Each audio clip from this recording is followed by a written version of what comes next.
Pretty impressive, huh? Alrighty, so me and Jade are on our way to infiltrate a school that she believes has antizin. A zombie tripped over her own shoelace and, well, painted the concrete completely red. In the school, I got my first taste as to what fighting a human feels like in this game. The taste isn't so pleasant. I'd compare it to swallowing sewage water, but not even that is as bad as the taste that these human AI left in my mouth. Every single time I fought one of these goons, it felt like a mini boss battle.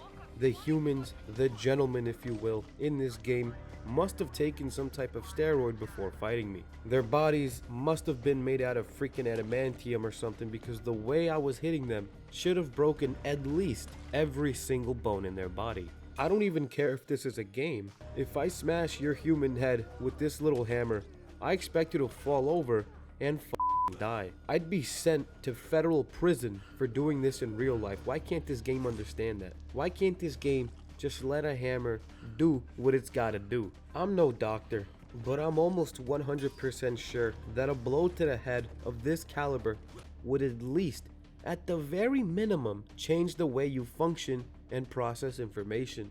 But nope. Hitting any enemy with any kind of metallic object in this game is like hitting them with a wet noodle. Only after like 10 skull fractures do they finally decide it's time to pass away. Since I didn't have any upgrades, the ability for my legs to perform simple acts of agility was basically non-existent. Dodging was a big no-no. The only things that my legs were capable of doing were running and jumping. That's about it. Attacks that other players like you guys were able to avoid were, in my case, completely unavoidable. Do you really think that sounds fun? Dying over and over again, going up the same set of steps over and over, seeing the same damn "you're dead" screen over and over again? No, it's not. But this game surprisingly does have a silver lining. Something so good that I went to church and thanked God for putting it in this game. It made me devote my life strictly to Christianity, because this made me believe that there truly was a God. The health of the enemies don't reset after every death.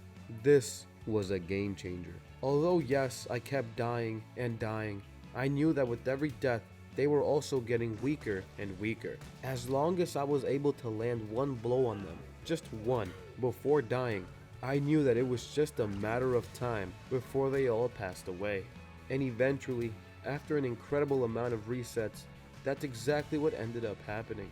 And you know, I would have celebrated this amazing accomplishment, but then these fast runners decided to join the mix. So I just don't want to talk about it. You guys can kind of picture how bad it really got. But anyways, me and Jade ended up finding the crates we thought had antizin in them, but it turns out that they actually had C4. Precious C4 that we could use to blow up the hive inside of that big ass building that Raheem was talking about earlier in the game. We took the C4 and we were already setting things into motion to blow it up, but before I tackled the building, I needed to do some other task first. All I needed to do was collect some bolter tissue at night. Sounds pretty simple, right? I mean, yeah, it is. Yet still everything went completely wrong. You see, it was going great. I snuck up on the bolter, I beat him to death, but my stamina ran out and a volatile came out of nowhere and killed me before I ever even got to pick up the tissue. Now the problem comes with the fact that I had no idea where the bolter was. I had like a general idea of where he could be thanks to like this little icon on the map, but that's about it. I spent an unhealthy amount of time looking for this corpse that I just bludgeoned, but nothing.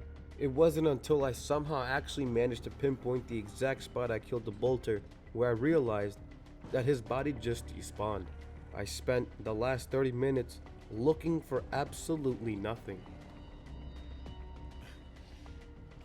I just ended up going to some other bolter spawn and doing the deed once more. It was just such a waste of time. I gave the doctor the sample, and I guess, it was worth the trouble, because he said that a cure was now possible once a little more research was done. I mean, that's spectacular news, but you know what's not? The fact that Raheem and his buddy stole the explosives me and Jade just got and went on a suicide mission to blow up the tower by themselves. That's a no bueno, because that was supposed to be my job. I promised to protect Raheem, so I leaped into action and hurried to try and save him. I went to a police van hoping to get a gun out of the back to take with me, but instead of the trunk opening, the only thing that got opened was my ass. Performing simple tasks like lockpicking in this game was also a pain in my ovaries that I just could not handle. Even duplicating a bunch of lockpicks did not make my life easier. It's really sad that I can confidently say that not even glitching makes this challenge remotely easier or fun. Anyways, I found Raheem and he wasn't looking too hot, but he already armed the bombs, so I had no choice but to get to the building and plant them before they exploded. Let me lie to you guys a little bit and tell you that everything went great. This part was easier than I thought it was. Having to restart from the beginning and traverse all the way back only to die again and do it all over again was honestly one of the highlights of this entire game. It got to a point where, no joke, I could run past all of this with my eyes closed. Like, it was just 2 bombs that I needed to plant. Like, it's me, right? I just suck, like I'm just trash at the game. It has to be me. Surprisingly, I don't know how, but I managed to plant both of these bombs, so I ran outside, nearly missing this jump, and watched as the building finally came down. My computer didn't explode because of this, so things started to look really good. I made it back to Raheem to tell him all about it, but it was too late. My friend now loved the taste of human meat, so I had no choice but to snap his neck. Crane's voice acting went up by an 11. You goddamn stupid fucking kid! And I couldn't help but think that this would have never happened if I had a gun, which is why I opened this police van and inside was not a gun. I just want a gun. Here's a random moment where I jumped to safety thinking I'll be alright, but death clearly had other intentions. You can't make this stuff up, man. This is just a taste of what happens in between missions. The doctor's RV got raided by Rise's men, so I went to help out since apparently I'm the only one in my group with actual working balls that have dropped, so it was up to me. There was a big glaring issue in this area. A man had an assault rifle. I tried to take him out first, but it wasn't that easy. Here's a little tip for you guys. If a man has an assault rifle, don't run in front of him. You will die. Instead, do what I do and take him out using your ninja stars. But this can only be done after you've damaged him enough in your previous respawns. Guys, this is all satirical. Remember that in real life, you don't really have a respawn. You can't do that. Thankfully, before I died again, I was able to grab his assault rifle, and oh boy, was it all over. Life just got a little more easier. The doctor was taken, and I went to try and infiltrate Rise's hideout in order to get him back. Climbing to the top of Rise's hideout while getting shot at isn't exactly a walk in the park. Don't be fooled, this took absolutely no skill to accomplish. It was just pure luck. Why am I not using my assault rifle, you ask? It's because at one point I actually did make it to the top of the roof, but up there were a bunch of men that handed me a nice cold hot cup of ass whoop. So essentially I wasted all my ammo on them just to die and restart all over again. So yeah, the excitement of having the assault rifle ended pretty quickly. The GRE called me telling me to go fuck myself because they are going to carpet bomb the entire city, killing everyone inside. I told them, whoa my guy, like, I got a man in here who can make a cure and save the whole world. They were like, nah, you bluffing. I said, nah man, I'm not. So they gave me 48 hours to prove to them that a cure was possible. It wasn't a lot of time, but I can make it work. Now let me show you something to prove that I'm not bugging when I say enemies could absorb damage just like SpongeBob. Look at the size of these knives, right? Pretty big. It's safe to say that if this goes in you, you're preferably going to heaven. Well, watch this little clip and tell me what you think.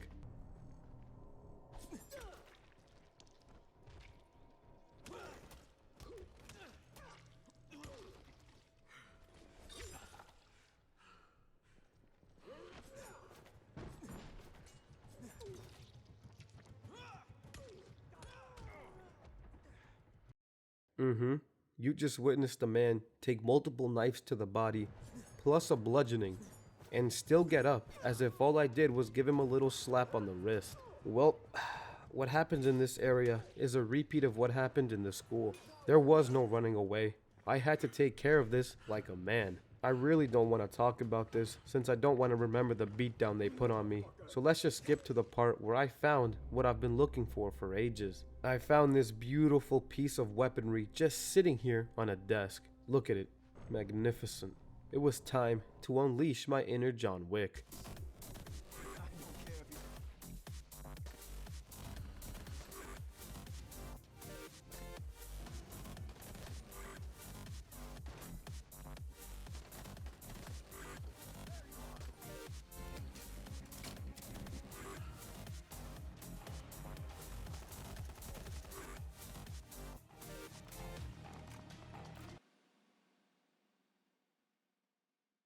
After that chaos ended, I found the doctor who said that before he got kidnapped, he gave Jade the research needed for the cure in order to deliver it to a doctor in Sector 0. Well, old man, you really f***ed up now, because Rise was here all along and heard every word you said. He wants that research, so he stabbed the doctor's leg and knocked me out so hard I ended up inside of the pit, an area that I was unfortunately forced to fight in. I mean, what can I really say about this part? No type of cover anywhere, zombies out the ass, weapons duller than my relationship. In other words, it was really hard. I literally could not go anywhere without getting slapped. The only way I had a chance to overcome this was to climb on top of these containers and just try to somehow face these zombies one-on-one. That was a little difficult, as you can imagine, since they attacked me from all sorts of angles. What made matters worse is that this cinder block, in my opinion, was probably the heaviest hitting weapon in this area, yet one swing makes Crane huff and puff like he forgot how to breathe, like my mans was practically coughing up blood with every single swing. If this wasn't bad enough, Rice sent me a little gift, but it wasn't even Christmas or my birthday, so I knew this couldn't be good. And just like that, this conglomerate of just raw, undead muscle came charging at me, and I died, not even getting a chance to take a good look at what it was I was going to fight. I didn't even get a chance to begin to think on how I could take him down. Getting hit by the Demolisher was like getting hit by a planet. He really knew how to demolish my little ass from all different positions. It surely didn't help my mental state when I hit him on the back, and it did absolutely nothing.